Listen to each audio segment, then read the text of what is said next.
Die Melonen, die saure, die halbsaure, die süße Kategorie, die fettige Kategorie, die Obst- oder Fruchtgemüse und der Rest des Gemüses. Und dann gibt es hier die Sachen, die man mit allem kombinieren kann. Und mit allem kann man eben kombinieren Leafy Greens, also eigentlich Blattgemüse. Eigentlich nur das Weiche, ja, weiches Blattgemüse. Or tender leaves. Now I write German. Ja, Why do I sehr have gut, to do danke. both languages? Ah! Danke. This is a lesson in German for me. Ja. Sorry. Gemüse. Gemüse, Vegetal. Leafy greens. Cucumbers. Okay. Genau. Melonen ist selbsterklärend. Acid, das sind eben Zitrus. That's citrus, that's berries.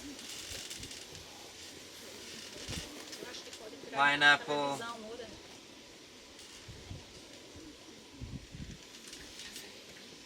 Ja. Na, passt schon. Mid acid is apples, pears, Mangoes, mangoes, apricots, plums, apricots.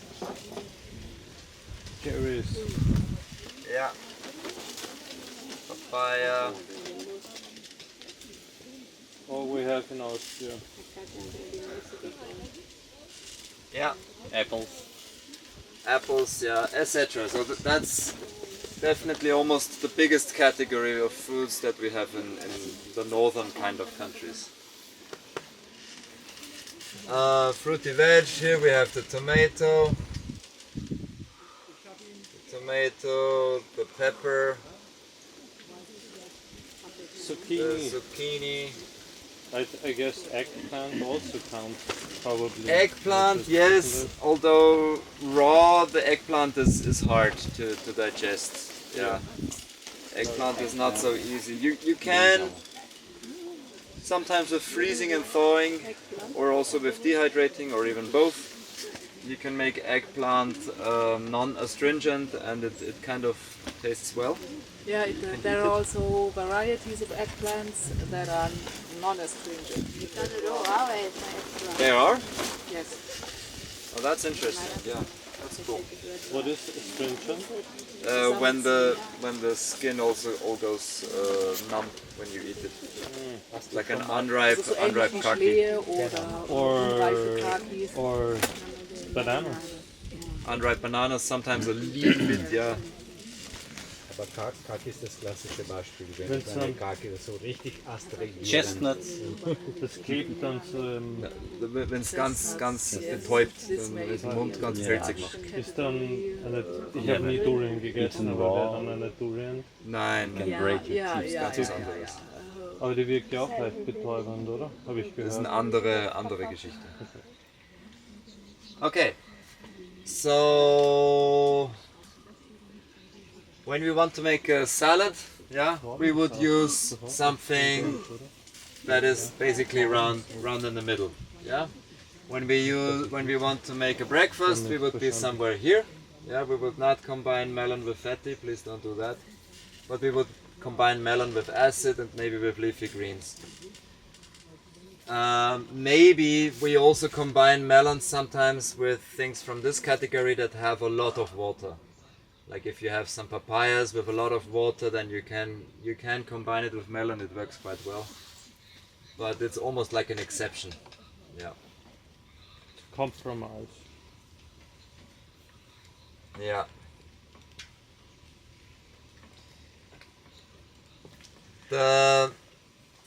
The bananas, so the sweeter stuff is usually more of the lunch, yeah. So the half acid and the sweet that's usually what you eat for lunch. because that's usually when you want to have a lot of calories. Yeah, you're in the middle of the day, you want to be active, you want to do stuff. That's when you do that. Dates. My writing is terrible, sorry.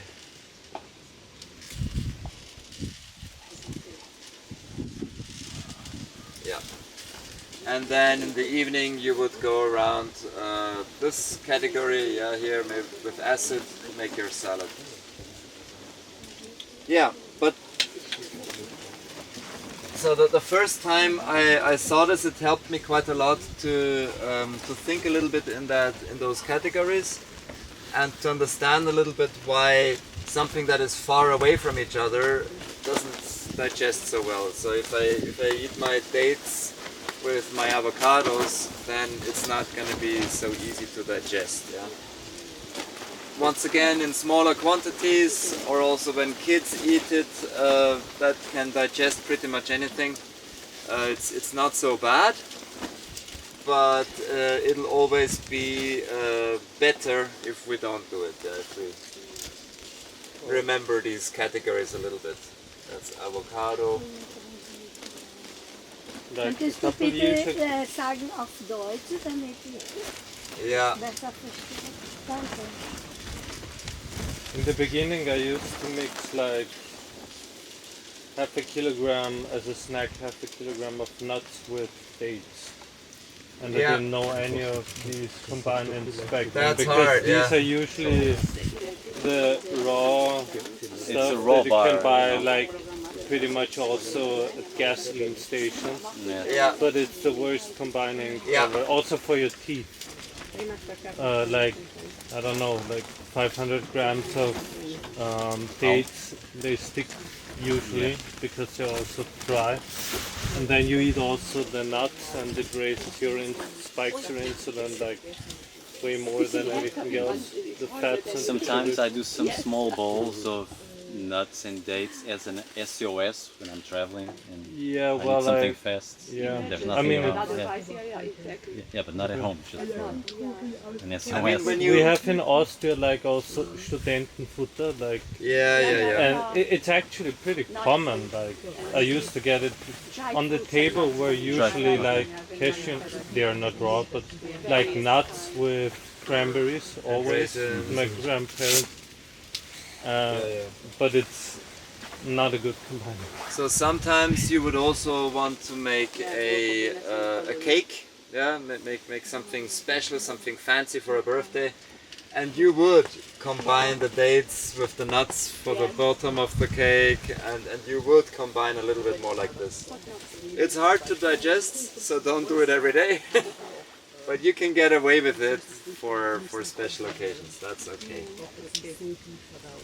If I have just a little bit more time, I would also give you like the basics of what a good salad sauce can be. A good salad sauce usually has 5 different things. Yeah. So let's maybe do this here.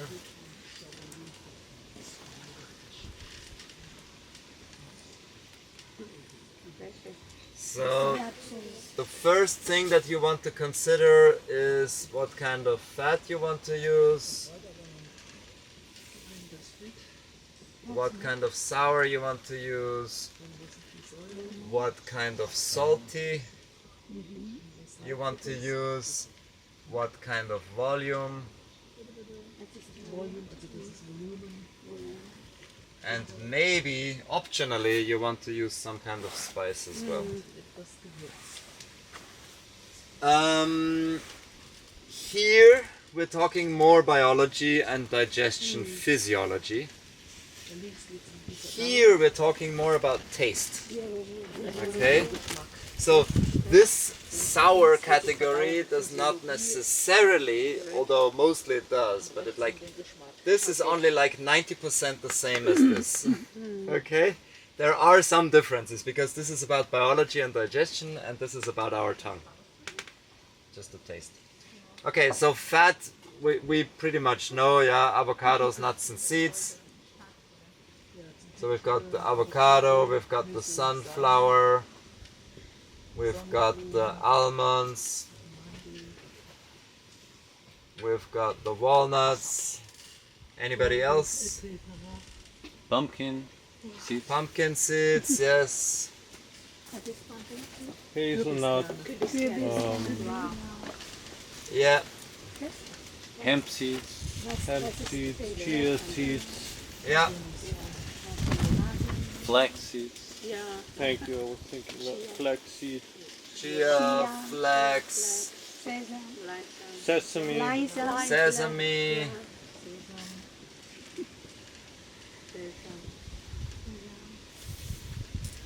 Yeah, you get the picture. In the sour category, what do we have in the sour category? Yes. citrus, lemon, pineapple, tomatoes. Oh, they're Yes. sub-acid, right? Yeah, this is a different category. Here it's about taste, so you're absolutely right. Oh, right. Sorry. Yeah. What else can be sour in a? What else can taste sour? Fermented fruit.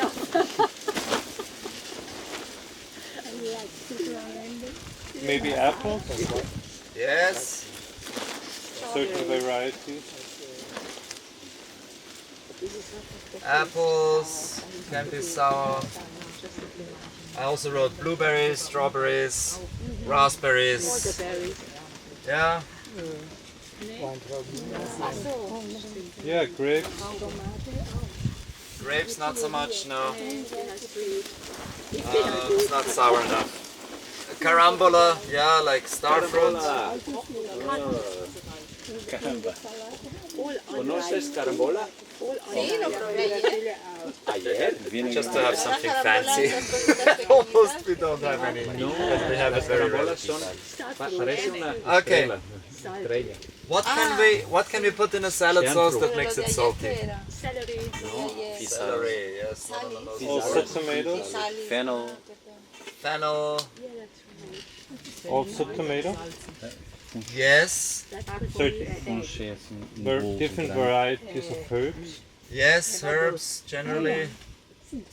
Usually So also basil. the darker green leaves. Thyme, Cebolinho. cilantro, Cebolinho. Parsley, No. Coriander. Chives. oregano. chives, yes. Oh, this would be spice. Chives is also here actually. Schnittlauch.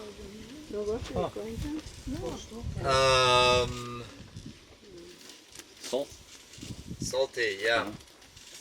Salty. You, Algaes. you can also go nori or algaes, yeah. Onion. Onion I would put here. Yeah, that's the garlic also. Onion, garlic, chili. Yeah. Nutmeg, ginger.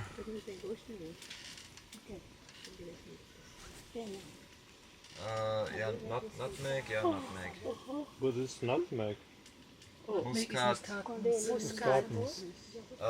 Was ist Nelken. Nelken, ja. Turmeric. Cloves. Ja, turmeric.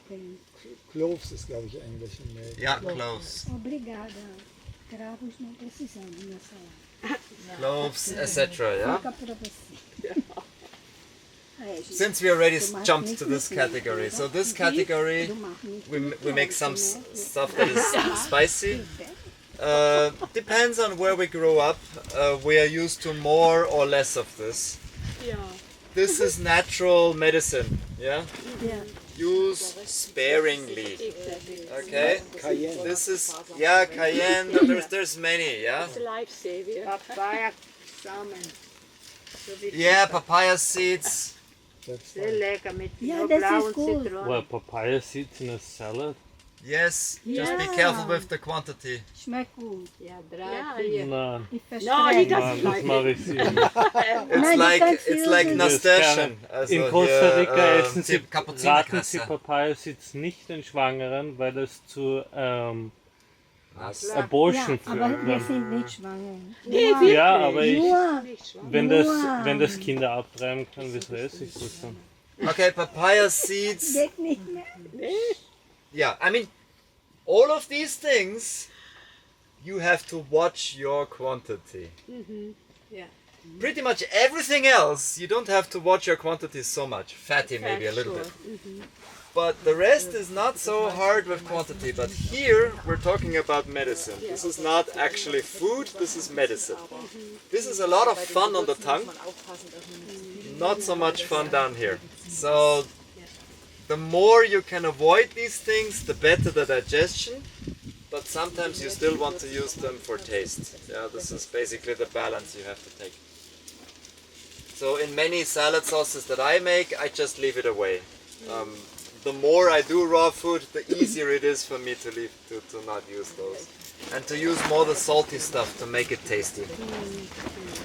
Yeah. And then usually we like to eat volume. Yeah, usually we like our salad sauces creamy and rich. And so that we don't use a huge amount of fat, which is harder to digest, we can use things like zucchini. Yeah, More leafy greens. yeah, leafy greens we can even use, even though in the Pumpkin. salad sauce is hard. Yes, pumpkin is a good one. Oh, right. Hokkaido. This is only salad sauce, right? Yeah, the Apples, salad sauce, apples. tomatoes. To stretch it a little bit. Yeah, anything to make more volume. Yeah. Yeah, you can even get away with stuff like kohlrabi. Sometimes even red beet could be Yes, not too much. But red beet, Well, then you can use carrots. Beetroot? beetroot. Yeah, beetroot. sorry. Yeah, beetroot. Carrot. Carrots can be too. Um, What else? Coconut water. coconut Ah, water. that's a good Yes, one. very good. If you can get it.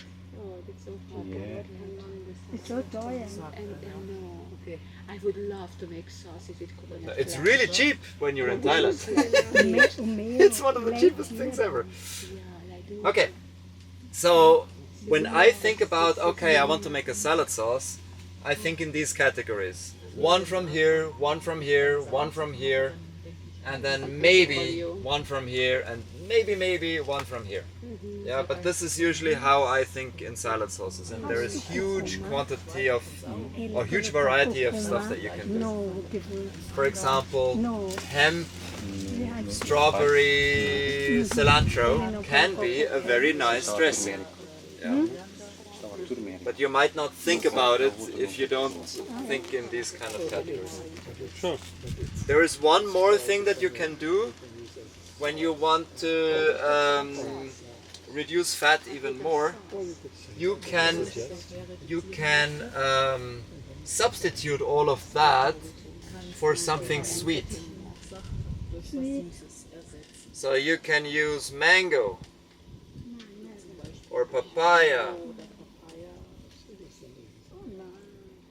Papaya or apple Apple, ja. or pear. Pear is very nice. Beere. And you can use that as a basis for the sauce and then do something sour and something salty to it and make a really nice sauce for a salad or for your noodles or whatever. Soodles. You mean Soodles. soodles, right? Soodles or koodles. Yeah, is that? I also thought about it, but I've never heard of it. Koodles, yeah, cucumber noodles. It's usually soodles, right? Yeah. Questions? Fragen. Ich übersetze ein bisschen hier. Danke. Ja. What about fermented foods? Was ist fermentiert? Yeah, fermented foods can be eaten, but I prefer In the not to. salty. Aber ich You prefer not, or But you can. because you don't like, or because it's not health? good for health. Sprichst du Englisch? Nein. Ja, das ist übersetzt. That was good English. Yeah, so fermented foods. Ja, Fermented foods are a good food if you don't have any fresh stuff. Yeah. For example, when in old times the sailors went to sea and they found out, oh, they really need vitamin C because otherwise they get scurvy, they get weak bones. They would take sauerkraut with them because sauerkraut lasted for a long time, and there they had the vitamin C. So it was definitely better than having just meat to also have the sauerkraut for the sailors. But if I have access to all kinds of fruits, as not only this category, but many other categories as well, where I can have vitamin C, I don't need fermented foods. Yeah, for that, for the vitamin C. I heard about this fermented. They say sometimes this is good when you take Antibiotika, und das ist eine Probiotika für your mouth, for your stomach. And how about this? Can you explain? The interesting thing about the biome, so every one of us has about 2 kilos or so of bacteria in our gut. So those are basically strangers, yeah. Those are not human cells. They're cells from other species. And the population down there of bacteria is one of the last things that we as humans know very little about. Actually, we don't know much about the bacteria down there. We know very little. We know that it's significant. We know it's important, and we know some things, like we know that some bacteria are helpful, and we know some bacteria like Salmonella, oh, they're not helpful. No. Yeah, but generally we know very little. There is like maybe millions of different kinds of bacteria that can be down there that help us with digestion, and we don't understand it.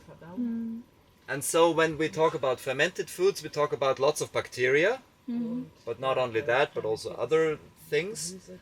And then we say like, oh, maybe that's good for our bacteria as well. But it's not necessarily the same kind of bacteria. And anyway, it goes first to our stomach, and then on our stomach we have a lot of acid that destroys it anyway. So I don't know how much. Also, this probiotic yogurt or stuff that they take, I don't really know how much actually ends up in the intestine. But at the same time, when we eat fresh stuff that has not been heated, like fruits and vegetables that is not heated, then automatically we take actually quite a lot of bacteria with us also. Yeah, even when we wash it, we have bacteria with it, and that helps us to grow the good bacteria in the gut. Okay. I have just a little remark. It's also interesting, as we had the presentation yesterday, for example, that also fermented things, they does not enter the sanctuary, actually. And so, and even for some feasts like Pesach, so they have to take out from their houses all things that is fermented. Yeah, I mean, I understand the symbolism, that basically it should be pure, it should be clean. That's the symbolism behind it. The biological side is not explained, so I don't really know what exactly it has to do with it, but in my personal experience, for example, in especially I think around year 4 or so, I had like a period of half a year where I had a lot of desire to eat sauerkraut. I wanted to eat sauerkraut. Finally, because I was fed up with my own little brain, I went out and bought some sauerkraut and ate it. And it tasted amazing, yeah, I ate the whole package. And then 24 hours later on the toilet, it was super sticky and didn't smell good at all. Maybe because I was not used to eating it. Okay, but it was not a very pleasant experience. And then later, when I thought a little bit more about it, I understood my main drive to eat the sauerkraut was actually the salt. I was not consuming enough salty things, and so I had a lot of desire for salt. And after that, ever since, I eat a lot of celery.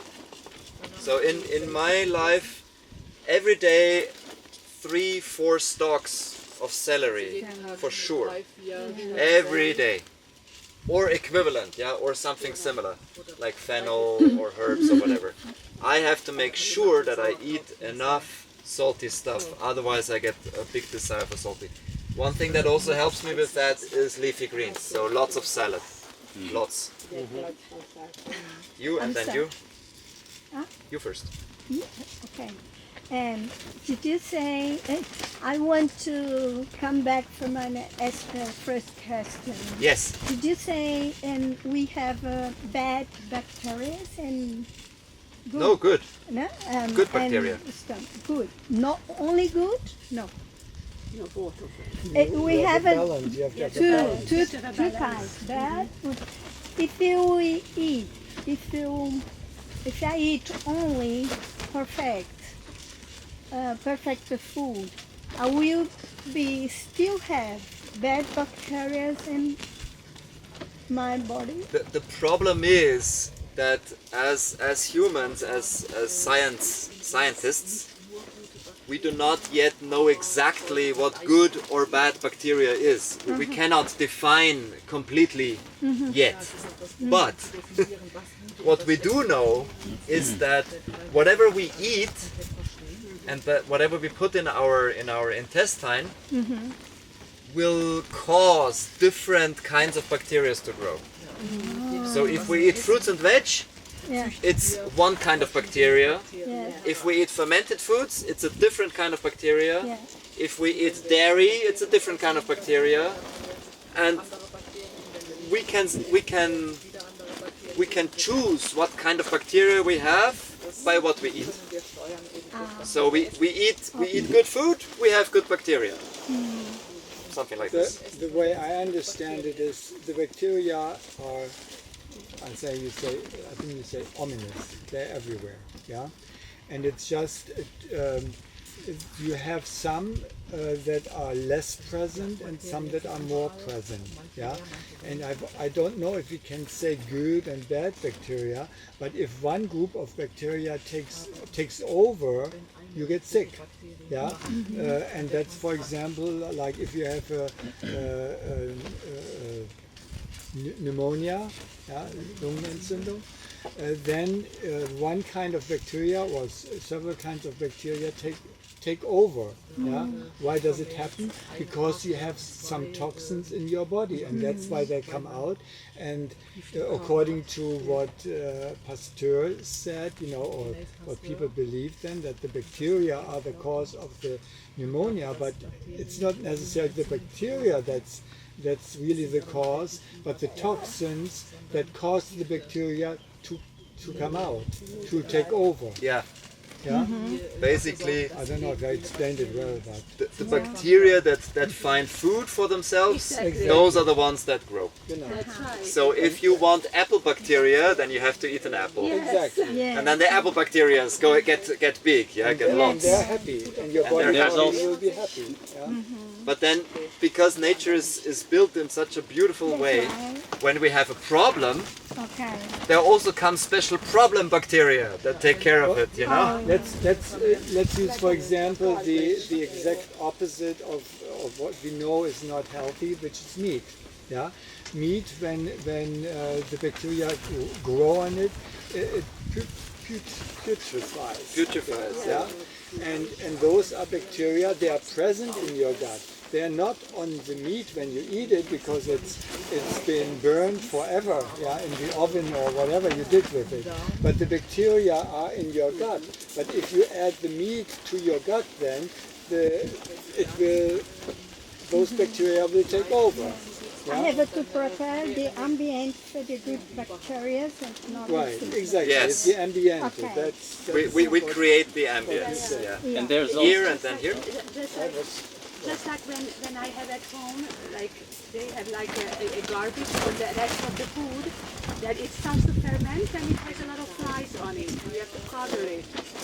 And when you remove it, put it in the soil or something, then the flies are over. And the same thing, once we did, my mother-in-law visited and said, let's do sauerkraut, fermented cabbage, let's do it. It's so healthy.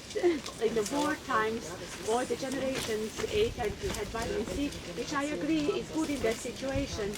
But then we prepared it, she convinced me. And I said, fine, let's do it. And we did it in a bucket. And I tell you, after 2 or 3 days, it was so, like a toilet, you know. And she said, that's correct. And I saw all the mold flying over it. It was like a big cabbage head. And I couldn't, and she said, now it's perfect. It smells the worst, now it's perfect. And wonder about it, what does my stomach think about it? And I let all those bacteria in there, but usually you would just run away from. You know, you would just, it's fermented, it's rotten. It smelled like a toilet. It is exactly even worse. You feel like you don't come close to the area where you were kidding. And then she said, now it's good. So what we do, what we can... Ich habe das bei mir auch gemerkt, Raphael. So diese Cravings nach Salzigen nach einer längeren Zeit, wo man das Blatt von Sodium zu sich nimmt oder wenig, so trifft das ich habe Sellerie viel eingebaut. I just want to add that there are some studies that show that the good bacteria feed off fiber, and that their digestion creates some chemical reactions that allow the activation of some special white cells that are very sharp and fast on dealing with pathogens. So that may be a reason why a lot of people that eat a lot of fiber, raw or nuts, don't get sick so often.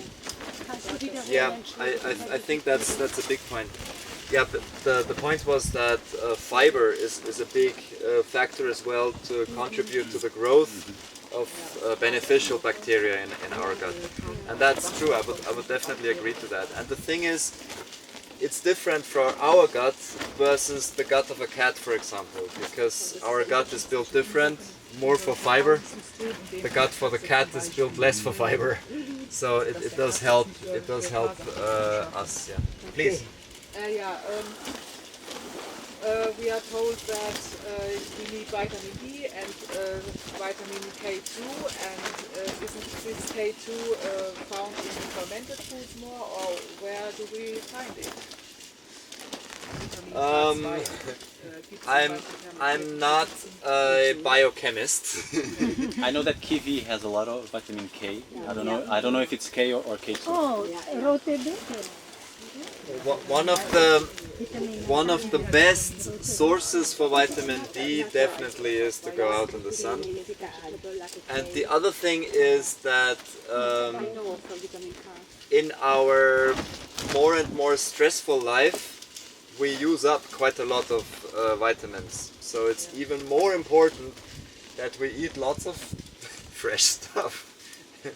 Because this makes even a bigger positive impact on our lives than it would 3 generations ago when they did not have so much stress. Vitamin D is something also where I'm thinking, but that maybe Lothar knows better.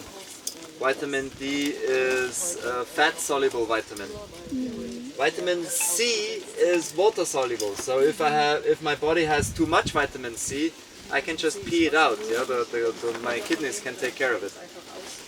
But if I take too much of a vitamin that is fat-soluble, it ends up in my liver. My body can't get rid of it. And maybe that's not the best idea in the long term. Yeah? Like if I have a problem, okay, let's fix it. And if vitamin D helps me, let's do that. But not for like 10 years, use high dosage of vitamin D. That might at some point be too much, I don't know. Because the body can't get rid of it like it can get rid of other things. Yeah, those are Also the two things that even I sometimes supplement is vitamin D and vitamin B12. Those are the only things really. To answer the question on sources for vitamin K2, I just looked up here, and it says it says vitamin K2 is primarily found in animal products and fermented foods. Rich sources include natto, fermented soybeans, that's what it is. Certain cheeses like Gouda or Edam, or beef liver or egg yolks. So makes me wonder what else. Das ist, hat das vorgelesen, dass dieser K, dieser K2, das ist in der tierischen Produkte zu finden. Wie, du hast das du supplementiert. Yeah, no, just finish here. I wanted to come back to my earlier question, but I hadn't a chance yet to ask. Where do you put sprouted things there? Sprouted seeds and things? I would say it depends. Some of them might be even universally combinable, like alfalfa, stuff that is very gentle. Alfalfa seeds. But if you have something like maybe like radish sprouts or broccoli sprouts, they're a little bit harder to digest, so I would not combine them with bananas. It would be a little bit hard. But with the middle things, like for a salad, for sure. Yeah. So I would, some of them I would maybe place even here, because sprouts of broccoli I would place with broccoli generally. Yeah. Can you also put it here? I think Yeah, Helder will make some sprouts go here, some sprouts go here, some sprouts go here. It depends. I see. Okay. Yeah, because the more gentle things like alfalfa, you can definitely count almost like lettuce. Okay. But then some sprouts like beetroot and broccoli sprouts, I would not want to combine with melon or with bananas. But with everything else, sure. I understand. Yeah. Okay. Ist Alpha Kresse? Na, Alfalfa heißt auf Deutsch. Alfalfa Sprossen. You wanted to say something more? I was going to say, for the sauces, we sometimes combine the sprouted like lentils and chickpeas and things like this in the salad sauce, because it's easier to digest because it's blended. Yeah, because otherwise, how can you digest it? If you chewing will be not enough. Yeah. With the so there are some exceptions to legumes. So in generally, legumes raw is a no-go. Yeah, beans and lentils in generally are not really digestible in their raw state. That's why I usually don't consume them. But when you sprout them, it's a different story, I think. There are some exceptions, like mung bean sprouts and some others that are not so bad, but even those I would maybe use once or twice a year. I would not eat a lot of those, because it's just hard to digest. It's a lot of starch, and then all the legumes, they have this special stuff that keeps them from rotting. Well, but if you sprout them, those preservatives, they come out, they break down, and then what we do is we freeze them so that the starch, after sprouting, we freeze them just like some people freeze the broccoli or the cauliflower to break the cellulose, the rest of the cellulose and the starch, and then it's easy digestible, and that's when we put them in the sauce. Yeah, that's how we do it. Yeah. I don't have any experience with that kind of stuff. Okay. One more thing to the whole question of vitamins. So the usual discussion that we have with vitamins and other minerals and like phytochemicals and all the different things is, oh, what is a good source? Oh, I need to make sure that I have enough of it. First of all, the question that we should always ask, but that we usually don't, is how much do we actually need? Because many of these things the body needs only very little of in the first place. That's the second one. So the first thing. So basically, not necessarily because we need it does it mean that more is better. More is better is usually always wrong. Yeah, it's not more is better, but we need the right amount. The right amount, the right amount, the right amount. I'm not 100% sure if these numbers are about this kind of dimension, but I'll say it anyway just to make a point. I think right now we as humans know about 300,000 different nutrients that our body, our human body, gets out of the food.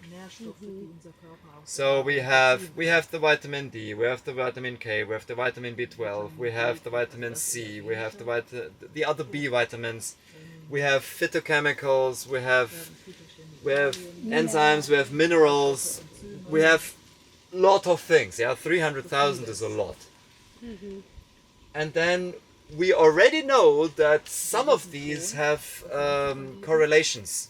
Yeah, for example, sodium and kalium is a balance that our body wants to hold, or omega-3 and omega-6 is a balance that our body wants to hold, and then there's some that we understood that, oh, if we want to actually get vitamin E into our body, we need a little bit of fat that it works, that we can get the vitamin E. So some people say, oh, you have to eat some fat with your carrots.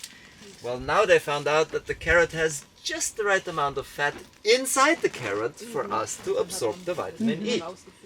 Oh, so maybe the creation is already perfect. Oh, maybe. But really? Yeah. But the scientists think that there is about double as much that we still don't know about. Okay? So there is more of these nutrients out there, and then there is also more relations between the nutrients. Like if we eat something, then it has some consequences in our body considering some others, and there's balances that we need to hold.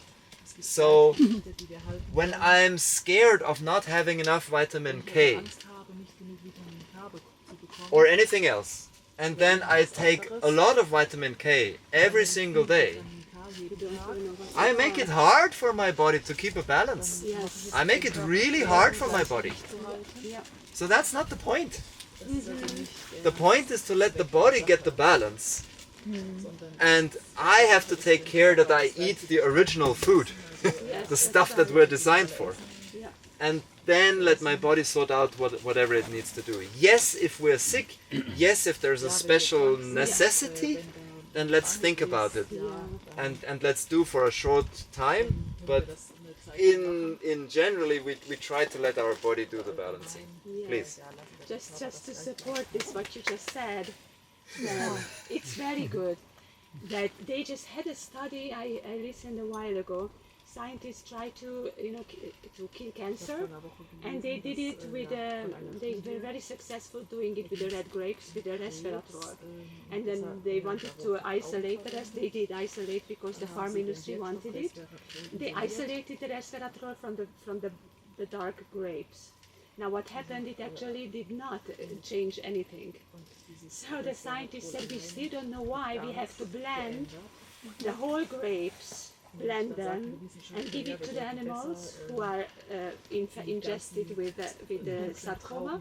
We have to give it to the animals as it is, because we still do not know what is in a grape.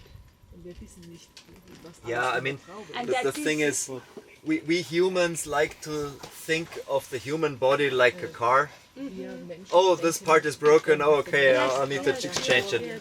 Oh, maybe I connect the computer and I see a problem. Oh, that's where the problem is. I have to do something here or whatever. That's not how the human body works. It's more reactive. It's more of a balance. It's more holistic also. It's more holistic, yeah. And the better we go on the cause side of things rather than the effect side of things. If we fix the causes, we will get the effects that we want.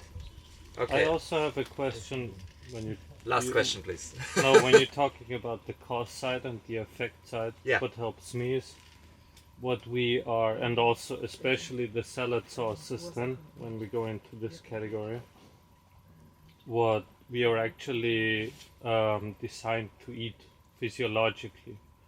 And all those spices, for example, onions, garlic, chili, all these ingredients cause certain reactions in the body that are actually